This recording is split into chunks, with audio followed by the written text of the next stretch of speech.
मला असं वाटतं की आजचा हा जो क्षण आहे ज्यामध्ये हार्वर्ड बिझनेस स्कूलनी तौराल इंडिया आणि भरत गीते या व्यक्तीवर एक जी जर्नी आणि या प्रवासावर जे काही केस स्टडी लिहिली त्याचं आज अनावरण झालं. मला असं वाटतं फक्त एका भरत गीतेची ही स्टोरी किंवा कथा नाही आहे, ही कथा आहे प्रत्येक त्या भारतीयांची जे विदेशामध्ये राहतात आणि देशाला प्रभावशाली देश बनवण्याचं स्वप्न बघतात. त्या सर्वांसाठी लिहिलेली ही केस स्टडी आहे असं मला वाटतं. शिक्षण संपूर्ण उद्योग क्षेत्र किंवा इकोसिस्टमसाठी खूप महत्त्वाचा आहे का आणि तो का?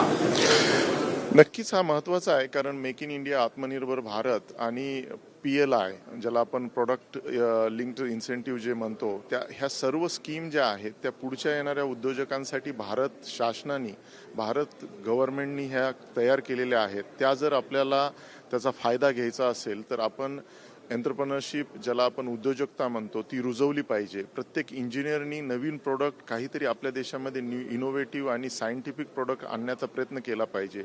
मीही त्याच भावनेतनं भारतामध्ये परत आलो, कारण ॲल्युमिनियम सँड कास्टिंगमध्ये एनर्जी, डिफेन्स, रेल्वे अशा अनेक क्षेत्रांमध्ये आपण आणखीही रशिया, जर्मनी, फ्रान्स, त्याचबरोबर चीन अशा वेगवेगळ्या देशातनं ही उत्पादनं आणत होतो. तौराल इंडियाच्या माध्यमातून आम्ही भारताला आत्मनिर्भर करण्याचा एक छोटासा प्रयत्न केला. त्याच अनुषंगाने मी असं म्हणेल की मागच्या 10 वर्षामध्ये तौराल इंडिया ही कंपनी चाकणमध्ये स्थित असताना सुद्धा आणखी पुढे एक्सपान्शन चाकणमध्येच करता आलं असतं, पण उद्योगाचं विकेंद्रीकरण व्हावं यासाठी मी सुपा, अहिल्यानगर अशा ग्रामीण भागाची निवड केली आणि 8 फेब्रुवारीला ह्या नवीन 4 पट जास्त कॅपॅसिटीचं प्लांटचं उद्घाटन माननीय मुख्यमंत्री देवेंद्रजी फडणवीस यांनी केलं. आणि त्यांनी सुद्धा तिथे हाच शब्द वापरला की तौराल इंडियाच्या माध्यमातून उद्योगाचं विकेंद्रीकरण आजपासून सुरू होत आहे आणि असे उद्योग डावोस असेल, वेगवेगळे आंतरराष्ट्रीय आर्थिक परिषदा असतील, त्याबद्दल भारतामध्ये यावं यासाठी सुद्धा ते त्या विषयावर बोलले होते. आपण फडणवीसांचा नामोल्लेख केला तर त्यांच्या सरकारमध्ये आपण दोन्ही MOU साईन केले. त्यांच्या नेतृत्वाबद्दल आपलं काय मत आहे? आणि त्याच्या उद्घाटनावेळी आपल्याला आयुर्वेदिक दूध महाराष्ट्राचे देखील बनवलेली संबोधलं होतं, त्याबद्दल आपलं काय आहे? नक्कीच मला सांगायला आवडेल की मागच्या 11 वर्षापासून माननीय देवेंद्र फडणवीस जेव्हा पहिल्या टर्ममध्ये 2014 ते 19मध्ये मुख्यमंत्री होते, त्याचबरोबर नंतर आता 2024मध्ये मुख्यमंत्री झाले, त्या त्यांच्या टर्ममध्ये 2-3 वेळा मी त्यांच्याबरोबर डावोसला, त्याचबरोबर हॅनोवरमध्ये 2015मध्ये त्यांचा चांगला प्रोग्राम एक मला बघता आला आणि त्यांच्यासाठी काही मीटिंग्स ऑर्गनाईज करता आल्या. तेव्हापासून मी त्यांना ओळखतो. त्या 11 वर्षाच्या मेहनतीचं फळ म्हणून मी केलेली जी मेहनत आहे, माझी फक्त एक तौराल इंडिया म्हणून कंपनी नाही, अनेक अशा जर्मन कंपन्या इकोसिस्टीममध्ये भारतात आणण्याचा प्रयत्न केला. डावोसमध्ये सुद्धा धडपड केली की महाराष्ट्रात उद्योग यावा. त्या अनुषंगाने त्यांनी महाराष्ट्राचा औद्योगिक राजदूत असं मला घोषित किंवा त्या दिवशी संबोधलं.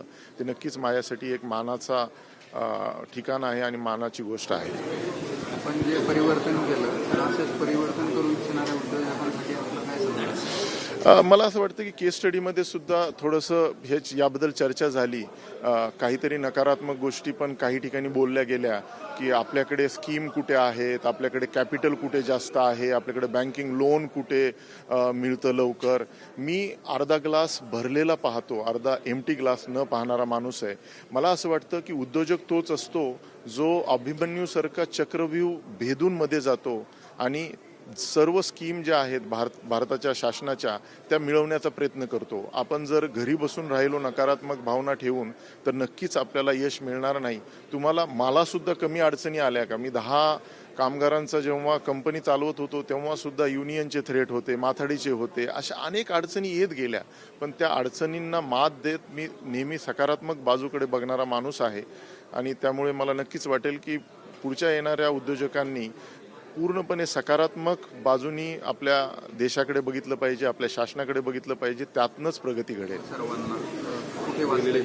मला असं वाटतं की ही केस स्टडी जी आहे ती इंग्रजीमध्ये आहे आणि माझा हा प्रयत्न आहे, मी हार्वर्ड बिझनेस स्कूल पब्लिकेशन बरोबर बोलत आहे की ही मराठीमध्ये व्हावी आणि मराठीमध्ये लिहिलेली हार्वर्ड बिझनेसची केस स्टडी माझ्या ग्रामीण भागातल्या एखाद्या बसलेल्या भरतला सुद्धा, नंदागौळसारख्या एका ग्रामीण भागातल्या भरतला सुद्धा मिळावी आणि त्यातनं त्यांनी प्रेरणा घेऊन असे 500 ते 1000 भरत पुढे घडावेत यासाठी आपण ती मराठीमध्ये पण करणार आहे.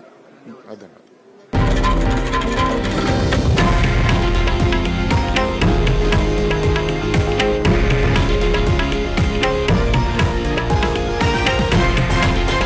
हे आहे देशातील नंबर 1 न्यूज नेटवर्क आणि आपण पाहत आहात TV9 मराठी, एकमेव.